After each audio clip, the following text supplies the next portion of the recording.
Tuhan tak pernah janji langit selalu biru, tetapi Dia berjanji selalu menyertai.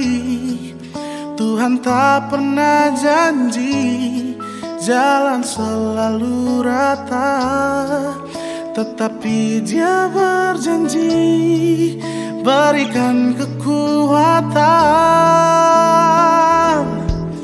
Jangan pernah menyerah, jangan berputus asa. Mujizat Tuhan ada saat hati menyembah. Jangan pernah menyerah, jangan berputus asa.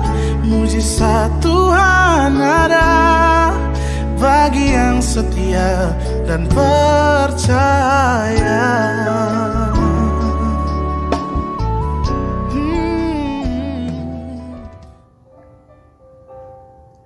Shalom, Shalom Aleichem.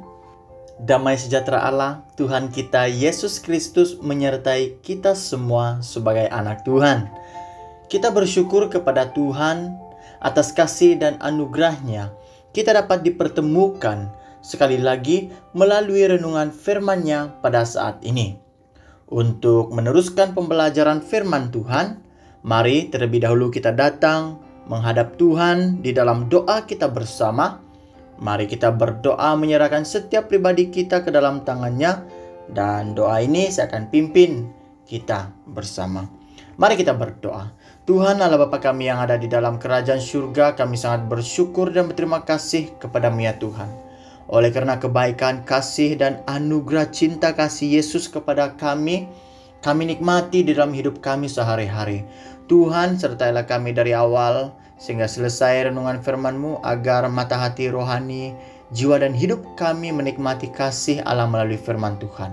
Ini ucapan syukur dan doa kami semua anak Tuhan yang percaya katakan amin. Haleluya. Saudara, teks pembacaan kita pada hari ini terambil di dalam Injil Yohanes pasal 14 dimulai ayat 15 sehingga ayat yang ke-18. Sekali lagi, teks pembacaan kita terambil di dalam Injil Yohanes pasal 14 dimulai ayat 15 sehingga ayat yang ke-18. Saya akan bacakannya untuk kita. 15. Jikalau kamu mengasihi aku, kamu akan menuruti segala perintahku. Aku akan meminta kepada Bapa dan Ia akan memberikan kepadamu seorang penolong yang lain, supaya Ia menyertai kamu selama-lamanya, yaitu Roh kebenaran. Dunia tidak dapat menerima Dia, sebab dunia tidak melihat Dia dan tidak mengenal Dia. Tetapi kamu mengenal Dia, sebab Ia menyertai kamu dan akan diam di dalam kamu.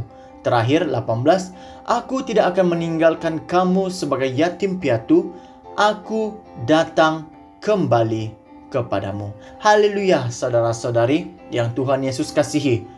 Melalui teks pembacaan yang kita baca, kita dengar bersama sebentar tadi, saya mengajak dan membawa kita untuk belajar bersama dengan satu tema, yaitu janji Allah bagi orang percaya.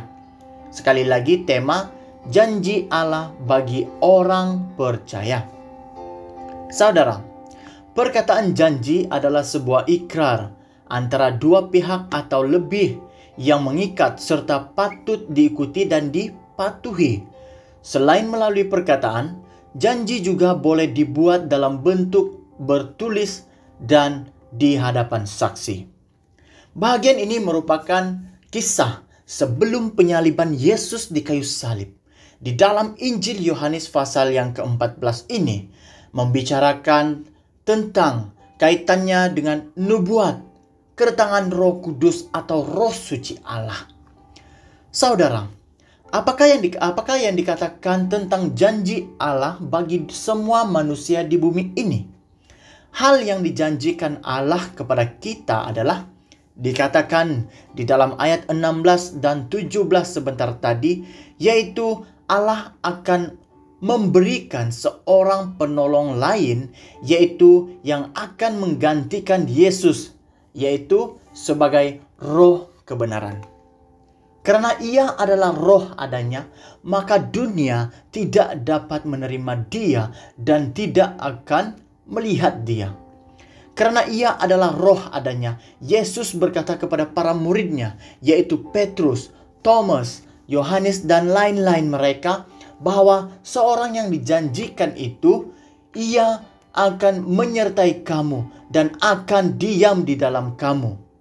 Justru saudara, kata Yesus sungguh dan benar mengajak kita semua sebagai orang yang percaya bahwa sejak awal dunia sudah tidak mengenal Allah dan tidak menyukai Dia. Bahkan telah mengambil nyawa Yesus sebagai korban. Dunia hari ini juga pasti banyak hal yang menjadi tantangan, cabaran, halangan berat untuk kita hadapi di dalam hidup kita sebagai orang percaya. Apakah itu permasalahan kesehatan, ekonomi, politik, dan perpecahan, bahkan pergolakan dalam gereja sekalipun. Namun, semuanya itu tidak pernah dibiarkan Allah begitu sahaja, saudara. Karena Allah telah berjanji, dikatakan juga di dalam ayat yang ke-18, bahwa Allah tidak akan pernah membiarkan kita sebagai anak yatim piatu. Seperti hidup yang tidak punya siapa-siapa atau kehidupan yang sudah tidak punya harapan lagi. Berdasarkan semuanya itu, Allah akan selalu melihat dan menyertai hidup kita melalui tuntunan Roh Kudus-Nya sehingga kedatangan Allah yang kedua kalinya. Persoalannya saudara, bagi kita hari ini, apakah saudara benar-benar mengundang Roh Kudus hadir ke dalam hati dan hidupmu hari ini? Dan apakah janji-janji Allah yang telah saudara nikmati sepanjang kehidupanmu serta sudihkan saudara membahagikan kisah berkat yang saudara nikmati melalui pertolongan Roh Kudus-Nya untuk menjadi dorongan kepada orang di sekitarmu hari ini? Haleluya. Mari kita semua berdoa. Saya akan pimpin kita di dalam doa. Tuhan Allah Bapa kami yang ada di dalam kerajaan surga, Allah kami satu-satunya yang kami sembah. Kami bersyukur atas pengorbanan dan kasih-Mu kepada kami melalui anak-Mu Yesus Kristus, Tuhan dan Juru Selamat kami yang telah disalibkan adalah semata-mata untuk menyelamatkan hidup kami dari kebinasaan dosa dunia ini. Terima kasih atas pimpinan Roh Kudus-Mu ya Bapa, yang selalu bersama kami di sepanjang hidup kami kini dan selamanya. Haleluya, semua anak Tuhan yang percaya katakan amin. Saudara, kasih dan damai dari Allah melalui Roh Kudus-Nya akan selalu menyertai dan mendampingi hidup kita selamanya.